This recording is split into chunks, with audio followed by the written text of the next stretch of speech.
PNG Happenings.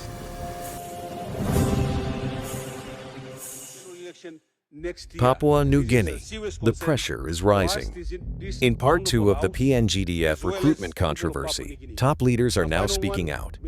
Rainbo Paita apologise to this House for misleading us as to the information he gave us last week. Thank you. Allan Bird Our national security, Mr. Speaker, so he needs to apologize. and Garry Juffa We want to ensure that it's transparent and it's done in a proper legal. are demanding one thing, an apology from the defense minister. But why has this situation escalated so quickly? And what does it mean for the people of Papua New Guinea? Let's break it down. Verify those information. Mr. Speaker, last week, and I quote the defense minister when he said, when we bring this kind of information to this respectable house, we must and we need to clarify and verify those information. As such, I've taken the liberty over the weekend to verify my statements as well as the facts that I thought I raised in these questions, and unfortunately, Mr. Speaker, the facts remain the same. Therefore, I ask this series of questions. Minister, last week you said, and I saw in several media, that we engaged an independent HR firm to run the selections, interview physically as well as medically, including all the tests necessary. My first question, since the independent firm did the selection and the verification, who recommended the engagement of this company to the Defense Council? Was there a request for tender sent out? What was the criteria in selecting this firm? Or was that done online as well? Question number 2. Minister, can you clarify, as per my research and search with IPA, the company that was engaged, which is now public media, Labour Solutions Limited, has been deregistered for non-compliance. Is this the same firm that was engaged to do the online selection, meaning we engaged a deregistered company? Question number 3, if the process is too important and we had to get it right, why didn't we engage international reputable companies through this scheme? My other question, since the fact that we engaged HR firm to do the recruitment, Minister, as you raised through you, Mr. Chair, and the issue of an individual, which the Minister claimed to be a third-year university student from UPNG. Mr. Minister, I can now confirm that student is a first-year student, and the record now, Mr. Speaker, as some of us hold in our hands through our phones, I think, is that this student is using multiple IDs. Is not a student claim. His name is different, his birth certificate and everything is different, and the name he used to enter the force through the recruitment process is totally different. Minister, how many recruits were accepted outside the official list shortlisted? Is there a separate list that was included? How did individuals with different identities pass through the supposedly secure recruitment process? Can you confirm whether there are any recruits have multiple identities, which is now identity theft, which was approved for the entry? Can you assure this House, Mr. Speaker, that the recruitment process has not been compromised by any other forces outside of the required force for this recruitment? Minister, further, will you immediately suspend all questionable recruits pending a full investigation? Will you halt all recruitment and training process until the matter is resolved in the interest of transparency and accountability? Will you refer these cases of impersonation and irregular recruitment of persons required under PNGDF regulations, including individuals you mentioned, to this floor? Will you support the establishment of an independent judiciary or review through the Defense Council into the recruitment process?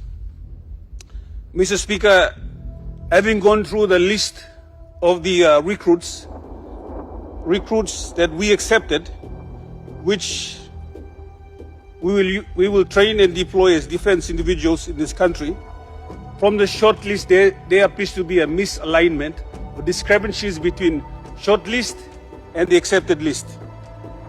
Minister, can you assure this House as to what process was employed or used to allow individuals that were not on the short list to be in the final intake. And Minister, I don't want to call names here of certain individuals that are listed who have not been in the shortlist. Mr. Speaker, my second last question. By the list of candidates that are officially accepted, there is a huge discrepancy and an imbalance between candidates that are accepted for each region and province, which in the national interest is not good. Mr. Minister, through you, Mr. Speaker, my last question, will we stop the intake because these individuals, can you confirm that these individuals, if we accept them now, will be deployed, these 300 persons will be deployed in the general election next year? And this is a serious concern for us, this honorable House, as well as the people of Papua New Guinea. Now, final one, Mr. Speaker, can the Minister apologize to this House for misleading us as to the information he gave us last week? Thank you. Honorable Minister of Defense.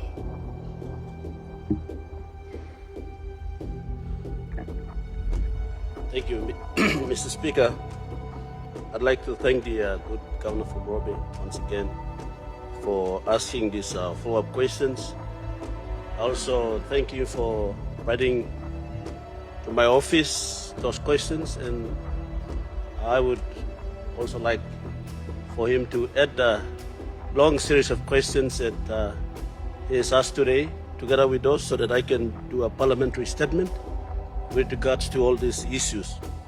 But last week, I responded. In my response, I did give out some information, and I want to state that at the time, I did give information that I know was true, as provided to me by my department. In the shots, I don't think that there is a place for me to apologize, because I said in good faith, and those information were factual and provided to me by my department. With regards to the Immediate point of order. Honorable Governor, please speak when a point of order, please. The minister's statement actually raised consternation even amongst former commanders of the PNGDF and the general public. It is the most debated subject at the moment. The half-truths and the falsehoods that the minister had told on this floor. Now, he needs to apologize not just to the members of the parliament, but also to the PNG public, Mr. Speaker. Ministers cannot be telling lies on the floor, particularly when they create massive discontent in the community, especially the minister in charge of our national security, Mr. Speaker. So he needs to apologize. Honorable Governor, please speak. Point of order, please. In order to match. Suppose you like, whenever you can raise a supplementary question, Gani will minister and raise him this like issue. Minister will answer him question and will talk him by working paper. Now I may provide him Kenny Kamlo flow, you may have him gain all response and all this because Governor of Lomorobe, and me ask him series of questions here, short plan long through. Now this plan. So me ask him Minister of Defense, go ahead na answer him all. Ask him become Governor of Lomorobe. Mr. Speaker, I also meet up finish all information been given long Parliament, and all information we may been got. Na department give me long and me talk. So no got need lo me lo apologize lo this la. Lo question long Governor of Lomorobe, this la issue nuclear issue. Last time defense recruitment become up 2021. Now same kind of complaint allegations Mr. Therefore, only stopping recruitment. For the last 5 years, been got defense recruitment have been stopped. Time we come inside, government is talking me must got 7,000 active force by 2030. Right now, we have 2,950 active force. I need to find 5,000 plus, which we need to recruit. And so, work and Mr. Bosen, people work. Now, time you complain, kind of same. How by me reaching this target? while at the same time the attrition rate is really high. People are leaving the defense force. So work and stop, need and stop. Los Sablo criteria, and we took finish. Time we come in, we decided to find a way to make this happen. And we have come up with processes and protocols and policies that we thought that will help us. You got another point of order, Governor of Long and Northern Province. I just want to add that some very serious allegations were presented here with apparently evidence. The Minister can simply make an undertaking that these matters will be seriously investigated. We understand that we need new recruits, but it's about the process that's followed in recruiting these new recruits. We want to ensure that it's transparent and it's done in a proper legal manner. That's what the question was, I believe. So if the Minister can just make an undertaking and then bring forth the results of that investigation report and table it here in the Parliament, that would be appropriate. Thank you. Honorable Governor of Long Northern Province, point of order by one kind of Sema. Governor of Long Civic. You can debate. Now by you member, you debate him, Minister. You like him, you ask him question came. Behind him this law, supplementary na this law. Now, time you may walk law entertain him or point over there, all honorable members. You may all kill him that time, yeah? Point of orders after point of orders. You raise him. And me talk by me, come up in paper and I walk him, and that's the time where you may debate him. No floor. So Milarim, Governor Blonga, Minister of Defense, you continue long. Answer him question, please. Thank you, Mr. Speaker. I'm trying to get there, but I'm just trying to give a background information as to why this recruitment is very important for Defense Force. And so the criteria you put in here, me making. It is something that we have put in place to make sure that this kind of complaints does not happen. And that's why we got an independent HR firm. And how was the HR firm selected? It was brought to Defense Council. There were 3 of them. And we selected one. We know several all too. Whether they are deregistered or not, that I don't know. At this stage, we'll find out. And that will get the administrative team to find out and report on that as part of the response that we will be giving on the floor.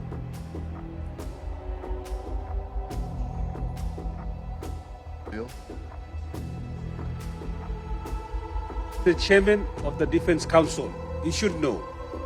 So instead of, I take from the Governor, Juffa, instead of responding, give us a paper in writing so that we all understand, because this is a national concern. Thank you, Mr. Speaker.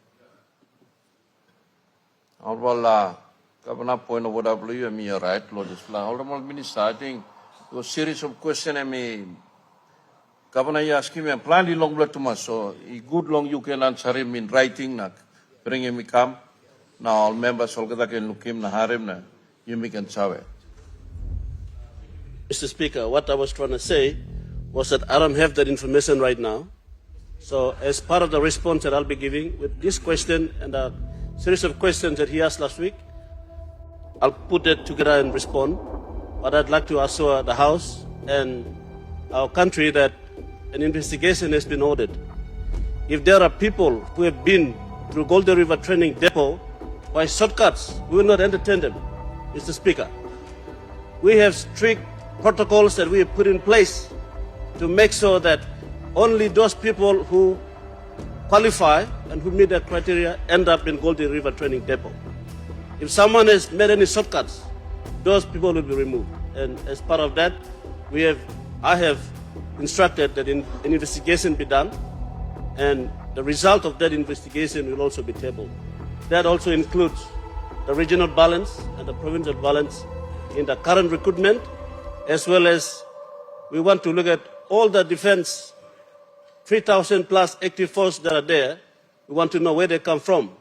And if there is any regional imbalance in the next recruitments that we do, we will try to make sure that it's balanced. And also I want to announce that from here on, we will be making sure that the next recruitments that we do will have grade 12 school leaver forms filled and will recruit directly from our secondary schools and school of excellence in our country. Thank you, Mr. Speaker. We want to know where they come from. This issue is no longer just about recruitment, it's about accountability at the highest level of leadership. With leaders now demanding an apology, the spotlight is firmly on Defense Minister Billy Joseph. The big question remains, will there be accountability, or will this controversy fade away? What do you think, Papua New Guinea? Drop your thoughts in the comments below. Don't forget to like, share, and subscribe for more real and unfiltered PNG news.